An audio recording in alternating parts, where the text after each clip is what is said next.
يسر إخوانكم في موقع الإبانة السلفي أن يقدموا لكم هذه المادة. ما دام هذا المجلس ارتأيتم أنكم تجعلونه مجلس علم، فأنصح إخواني بالانضمام. من آداب مجالس العلم الانضمام. وقد جاء في سنن أبي داود أن الصحابة رضي الله عنهم كانوا إذا خرجوا في سفر مع رسول الله صلى الله عليه وسلم تفرقوا في الأودية والشعاب، فقال لهم رسول الله صلى الله عليه وسلم: ما لي أراكم عزين، وفي رواية: إن تفرقكم هذا من الشيطان. قال: فصرنا ننضم ونجتمع حتى أنه لو جعل علينا رداء لوسعنا جميعا. هذا يعني من آداب مجالس العلم الانضمام والتزاحم والتراحم. إن الحمد لله نحمده ونستعينه ونستغفره، ونعوذ بالله من شرور أنفسنا ومن سيئات أعمالنا. من يهده الله فلا مضل له، ومن يضلل فلا هادي له، وأشهد أن لا إله إلا الله وحده لا شريك له، وأشهد أن محمدا عبده ورسوله صلى الله عليه وعلى آله وصحبه وسلم تسليما كثيرا إلى يوم الدين. فيقول الله عز وجل في محكم التنزيل: لقد جاءكم رسول من أنفسكم عزيز عليه ما عنتم حريص عليكم بالمؤمنين رؤوف رحيم. فهذه هي أوصاف رسول الله صلى الله عليه وسلم: عزيز عليه ما عنتم، أي يعز عليه عنتكم. ما هنا مصدرية، يعني رسول الله صلى الله عليه وسلم يشق عليه عنتنا ومشقتنا، ولا يحب لنا المشقة والعنت. حريص عليكم بالمؤمنين رؤوف رحيم. ومن كمال حرصه على أمته ورأفته بهم عليه الصلاة والسلام أن حذرهم من الفتن التي ستقع في آخر الزمان. وأعظم هذه الفتن على الإطلاق هي فتنة المسيح الدجال، الدجال الأكبر والكذاب الأعور. هذه الفتنة العظيمة التي حذر منها رسول الله صلى الله عليه وسلم أمته، وذكر أوصاف هذا الدجال الأكبر وحلاه لأمته وبين أوصافه لهم ليعرفوه وليحذروه عليه الصلاة والسلام.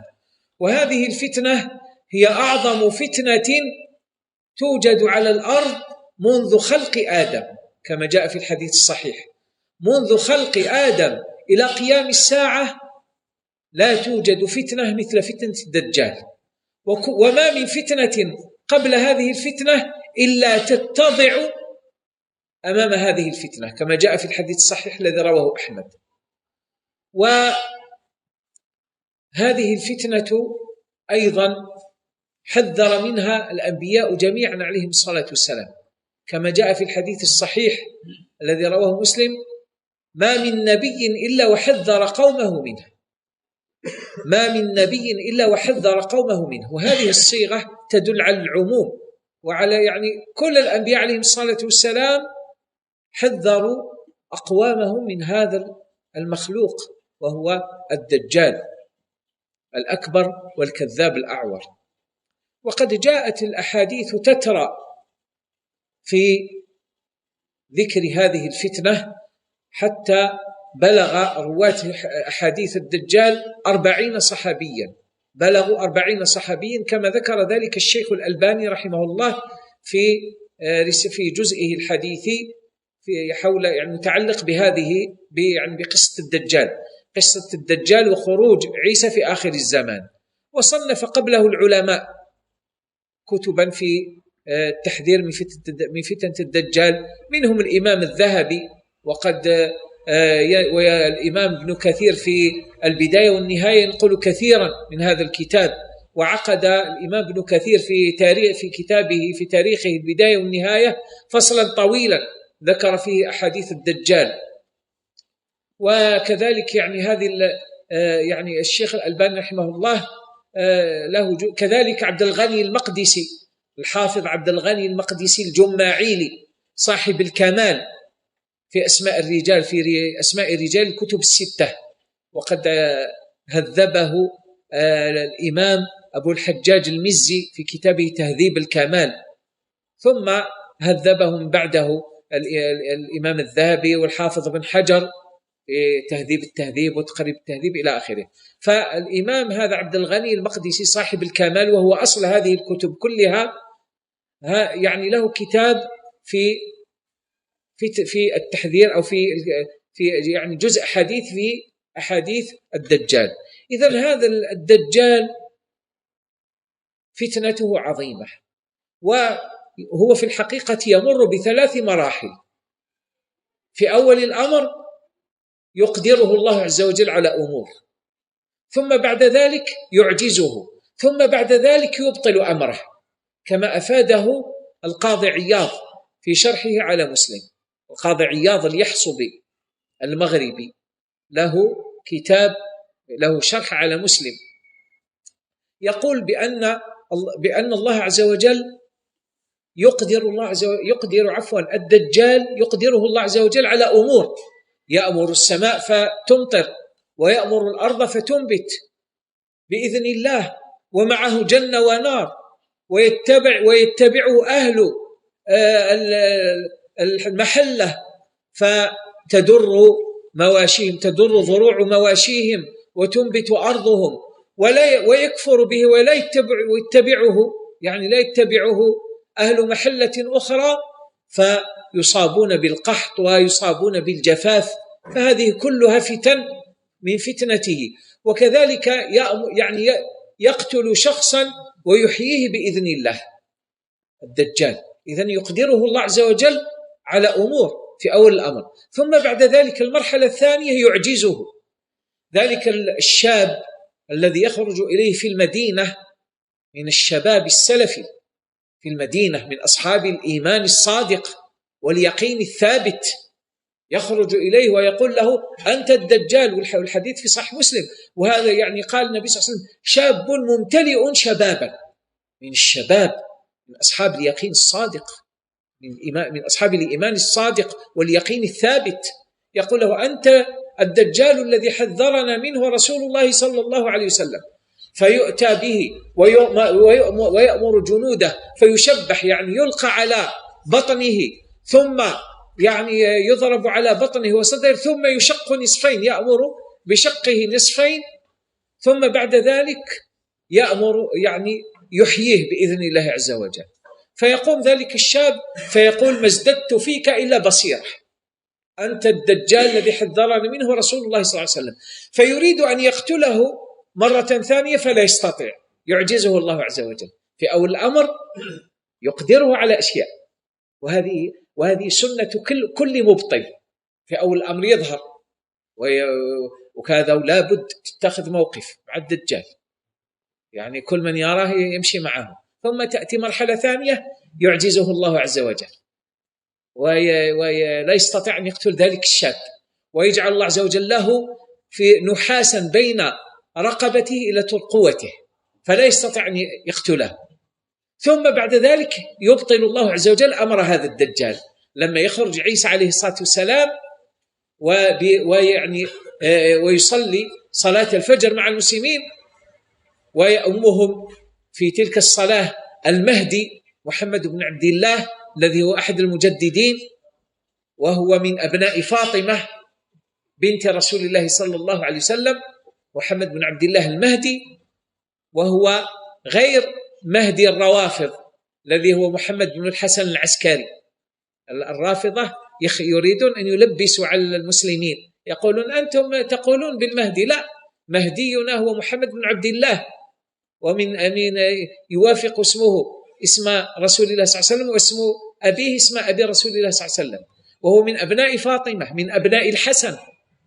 أما المهدي فهو محمد بن الحسن العسكري، لم يولد أصلا محمد بن الحسن العسكري. يقولون إنه دخل في سرداب في سامراء وعمره 3 سنوات، ويخرج في آخر الزمان إلى آخر خرافاتهم المعروفة.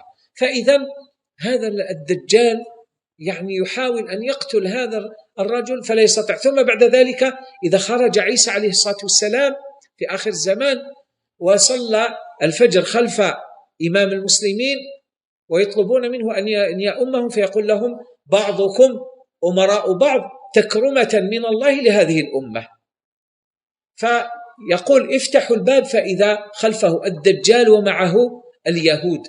وقد قال النبي صلى الله عليه وسلم كما جاء في صحيح مسلم يخرج مع الدجال 70,000 من اليهود من يهود أصبهان عليهم الطيالسة، جمع طيلسان وهو لباس معروف يلبسه اليهود. ثم إذا رأى المسيح الدجال إذا رأى مسيح الهدى عيسى بن مريم عليه الصلاة والسلام ينماع كما ينماع الملح في الماء، يذوب، يبدأ يذوب. فلولا لم يدركه ثم عيسى عليه الصلاة والسلام يقول إن لي فيك ضربة لن أخطئها، فيضربه بحربته ويقتله ويري دمه المسلمين، ولو تركه لا ذاب. فإذن هذه المراحل الثلاثة، يقدره الله عز وجل ثم يعجزه ثم يبطل أمره. فإذن هذه الفتنة فتنة الدجال. وقد أخبر رسول الله صلى الله عليه وسلم أن الدجال لا يخرج حتى ينساه الناس ولا يذكره الخطباء، ينساه الناس ولا يذكره الخطباء. فلهذا لابد على الخطباء أن يذكروا هذه الفتنة، يذكر الناس ويحذروا الناس من هذه الفتنة العظيمة، وهي فتنة الدجال الأكبر والكذاب الأعور. إذن هذه الفتنة تتميز بأمرين. الأمر الأول كثرة الأتباع، فالدجال يتبعه أكثر من في الأرض إلا القليل. لهذا عيسى عليه الصلاة والسلام جاء في حديث في الصحيح، أظن في صحيح مسلم، أن عيسى عليه الصلاة والسلام يذهب إلى أولئك الذين نجوا من فتنته فيمسح على وجوههم ويخبرهم بمنازلهم في الجنة. شوف فضل عظيم، أولئك الناجين، أولئك الناجون من فتنة الدجال. عيسى عليه الصلاة والسلام نبي الله عيسى عليه الصلاة والسلام يمسح على وجوههم ويخبرهم بمنازلهم في الجنة، بمنازلهم في الجنة. فإذن هذه الفتنة فتنة عظيمة، من أنجاه الله عز وجل منها فهي كرامة عظيمة من الله سبحانه وتعالى، يتبعه أكثر من في الأرض. وطبعا قلت لكم الله جل وعلا يقدره على أمور، منها أنه يذهب عند الأعرابي فيقول له لو أحييت لك أباك وأمك هل تؤمن؟ يقول نعم. والدجال تعينه الشياطين، فيأتي شيطانان في صورة أبيه وأمه ويقولان لذلك الرجل يا بني اتبعه فإنه على حق، فيتبعه. فتنة تعينه الشياطين. بل جاء في بعض الأحاديث الصحيحة أنه يأتي إلى المرأة ويقول لها لو المرأة التي توفي زوجها يقول لها لو أحييت لك زوجك هل تؤمنين بي؟ تقول نعم، فيأتيها شيطان على صورة زوجها. وقد جاء في ذلك الحديث والله أعلم بصحة هذه الزيادة أن الشياطين العياذ بالله تضاجع النساء، نسأل الله العافية في تلك الفتنة. فإذن هذه فتنة عظيمة، لهذا يتبعه أكثر من في الأرض. وقد جاء في رواية لأحمد وإسنادها مقارب للحسن، إسنادها حسن ولكن فيها محمد بن إسحاق، فيها محمد بن إسحاق وهو مدلس وقد عنعنه. محمد بن إسحاق صاحب السيرة، محمد بن إسحاق بن يسار المطلبي، هذا حديثه حسن، هو صدوق ولكنه مدلس، فإذا صرح بالتحديث فإن حديثه من قبيل الحسن. فإذن هذا الحديث إسناده حسن أو مقارب للحسن، علته هو تدليس محمد بن إسحاق، فيه محمد بن إسحاق وهو مدلس وقد عنعنه. ماذا يقول النبي صلى الله عليه وسلم في هذا الحديث؟ يقول يأتي الرجل إلى أهله وإلى أخته وزوجته وعمته ويشدهن بالوثاق حتى لا يتبعوا الدجال، خشية أن يخرجنا ويتبعنا الدجال. فالفتنة عظيمة، فأكثر من في الأرض يتبعه، لا ينجو إلا القليل. لهذا جاء في الحديث الصحيح والنبي صلى الله عليه وسلم يرشدنا إلى السلامة يعني إلى كيفية السلامة من هذه الفتنة. يقول النبي عليه الصلاة والسلام في الحديث الصحيح: يخرج في خلة بين الشام والعراق. الدجال من أين يخرج؟ يخرج من خراسان، من أرض إيران. خراسان الآن موجودة في إيران. الدجال إذن قال النبي صلى الله عليه وسلم في الحديث الصحيح الذي في السنن، قال يخرج من خراسان. و يعني هذه المشرق التي هي يعني شرق المدينة هي مكان الفتن. كل الفتن تبدأ من المشرق، ابتداء من فتنة الخوارج الحارورية نسبة إلى حاروراء. أين كانت حاروراء؟ بالعراق، والعراق كانت شرق المدينة. لهذا قال النبي صلى الله عليه وسلم في الحديث الذي في الصحيحين: رأس الكفر نحو المشرق. وأشار إلى المشرق وقال: ألا إن الفتنة ها هنا، ألا إن الفتنة ها هنا، ألا إن الفتنة ها هنا، من حيث يخرج قرن الشيطان. فإذا الدجال يخرج من خراسان، وإذا مر على أصبهان يتبعه اليهود 70,000 من اليهود عليهم الطيالسة. فإذا النبي صلى الله عليه وسلم قال في الحديث الصحيح: يخرج في خلة بين العراق والشام، وعاث شمالا وعاث يمينا، فيا عباد الله اثبتوا، فيا عباد الله اثبتوا، فيا عباد الله اثبتوا 3 مرات. إذن بماذا يأمرنا رسول الله صلى الله عليه وسلم في الفتن، في هذه الفتنة وفي عامة الفتن؟ الثبات. لهذا قلت لبعض مشايخنا، قلت له: لعل الأحسن أن لا يقال واضح، لأن الوضوح كلهم الآن واضحون، سواء الطاعنون أو المنحرفون أو كلهم يعني يظهرون انحرافهم. لعل الأحسن أن يقال الثابتون، تجانسا مع هذا الحديث النبوي: فيا عباد الله اثبتوا. الثبات عند الفتن، الثبات عن الحق. والثبات يحتاج إلى ماذا؟ يحتاج إلى الصبر، ويحتاج إلى اليقين. الصبر، كيف تثبت في الفتن؟ أولا يحتاج إلى صبر، والصبر أصله الحبس، وهو حبس النفس، وهو 3 أقسام: صبر على طاعة الله، صبر على فعل الطاعات، وصبر على ترك المعاصي، وصبر على الأمور الكريهات، على المكاره التي يجدها الإنسان. فالصبر تحبس نفسك على طاعة الله، وتحبس نفسك على ترك المعاصي، وتحبس نفسك على الأمور المؤلمة الكريهات، على الأمور التي تكرهها. فالصبر ما هو الشيء الذي يضاده؟ العجلة.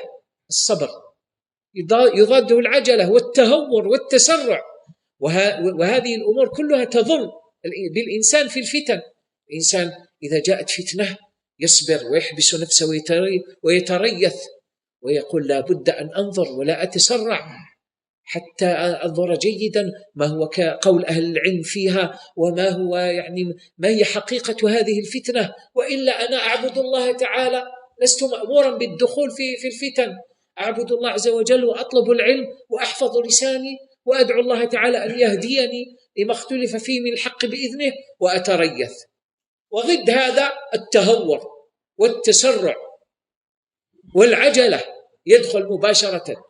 يومين من بعد تجده خلاص، لا، ويأتي عند الناس لابد تتخذ موقفا، خلاص وظهر الحق. كيف أنت يا أخي عرفت باللي حق ولا باطل وأنت لا تفرق بين كوعك وكرسوعك، لا تفرق بين الألف والعصا التي تكسر رأسك؟ كيف تقول هذا لابد يعني وهذا ظهر الحق؟ كيف تميز بين الحق والباطل وأنت جاهل؟ الله المستعان. فإذن الصبر هذا هو الثبات، يحتاج إلى صبر. وكذلك الأمر الثاني اليقين. اليقين المبني على ماذا؟ اليقين الذي هو ثمرة العلم النافع. فاصبر إن وعد الله حق ولا يستخفنك الذين لا يوقنون. والصبر واليقين بهما تنال الإمامة في الدين. من هو الإمام؟ الإمام هو القدوة المعلم الناس الخير. ما هي شروط الإمامة؟ شرطان ذكرهما ربنا جل وعلا في كتابه سبحانه وتعالى في سورة السجدة: وجعلنا منهم أئمة يهدون بأمرنا لما صبروا وكانوا بآياتنا يوقنون. اليقين الذي هو ثمرة العلم النافع. إذن واليقين هذا ما هو ضده؟ الشك والريب. شك وريب. والشك والريب ماذا يعني ما هي ثمرته وماذا يتولد منه؟ التذبذب والتلون. إذا كان الإنسان على يقين، على بصيرة، وعلى بينة من أمره، هذا يمشي سويا على صراط مستقيم، يمشي سويا على صراط مستقيم.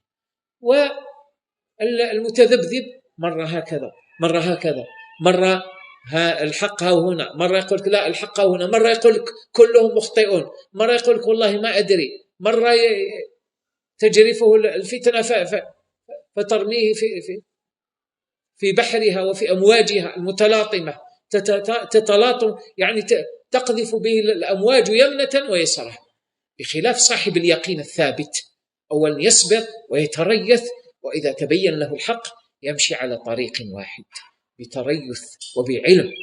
فإذا قال النبي صلى الله عليه وسلم في فتنة الدجال: فيا عباد الله اثبتوا 3 مرات. هذه إذن هذا الأمر الأول الذي تتميز به فتنة الدجال. ما هو الأمر؟ ما هو هذا الأمر؟ ماذا قلنا؟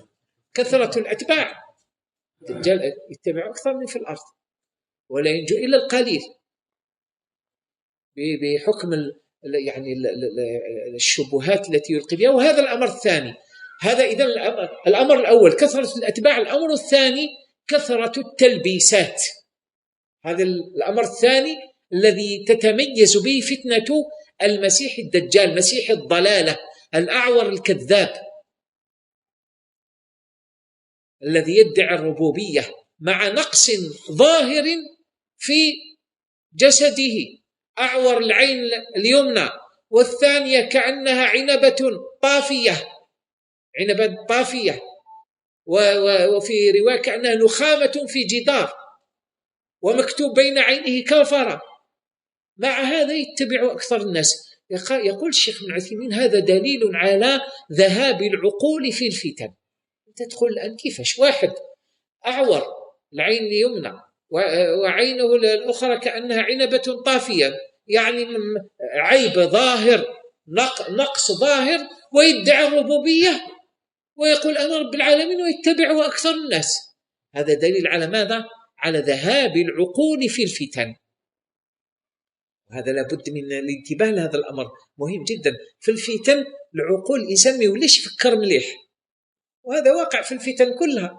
لو الإنسان يذكر مثلا في فتنة التسعينيات، يعني فتنة القتال، العقول ذهبت، الناس ما تفكرش. وقد جاء حديث صحيح رواه ابن ماجه وهو في السلسلة الصحيحة، قال النبي صلى الله عليه وسلم، وهو حديث أبي سعيد الخدري، قال النبي صلى الله عليه وسلم: إنكم ستقتتلون. قالوا: يا رسول الله، أو بقتلنا المشركين؟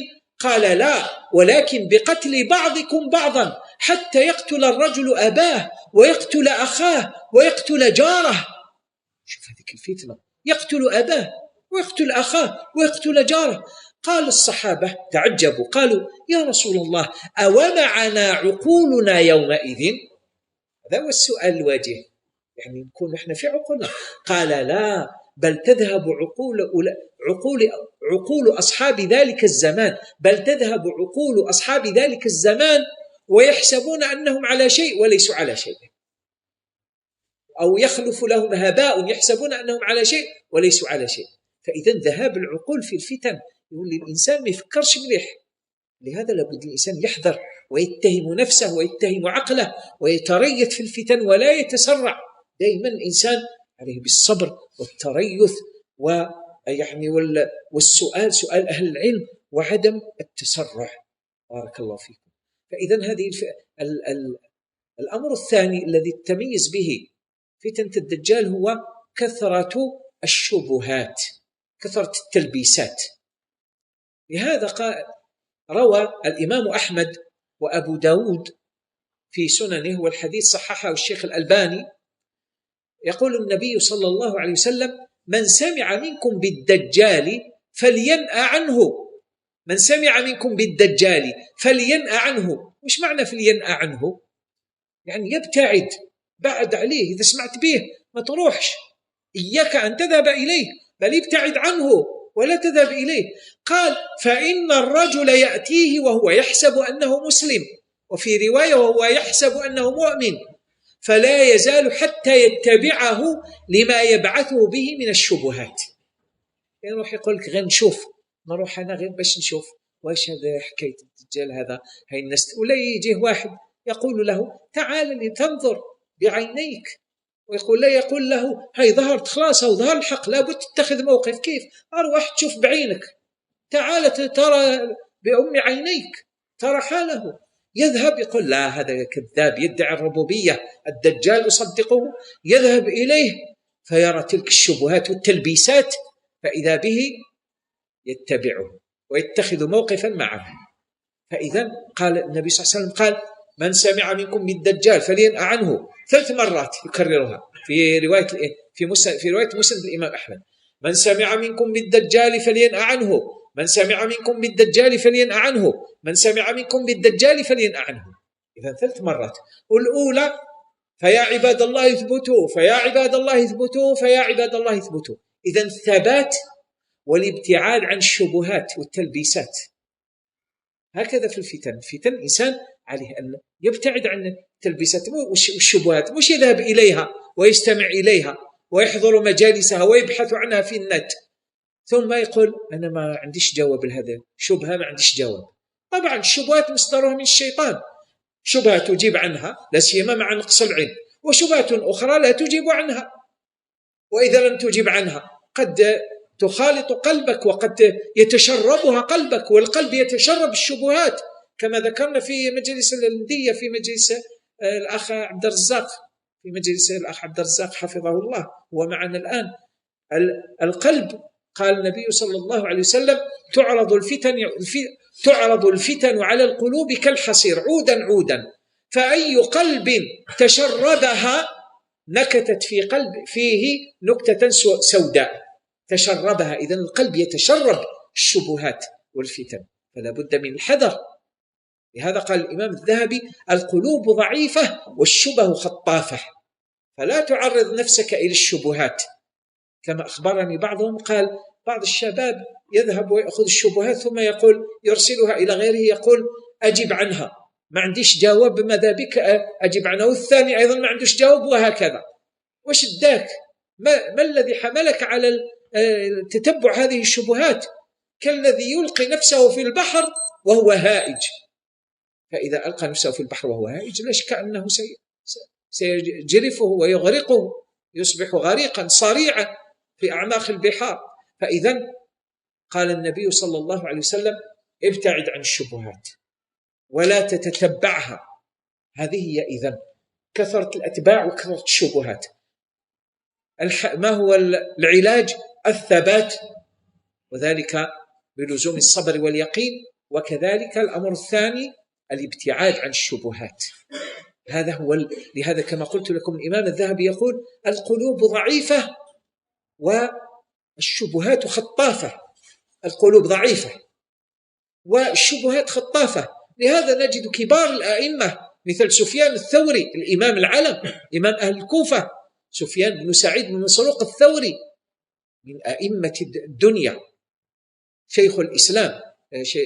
الإمام الذهبي في كتاب السير في ترجمته يعني سماه لقبه بشيخ الإسلام، هو وغيره على كل حال، فجعله من شيوخ الإسلام من أئمة السنة الراسخين. مع هذا لا يجلس مع أهل البدع ولا يريد أن يسمع من أهل البدع، لا يريد أن يسمع من أهل البدع. يأتيه مبتدع ويقول له أقول لك كلمة ولا نصف كلمة، مع كونه جبلا في العلم.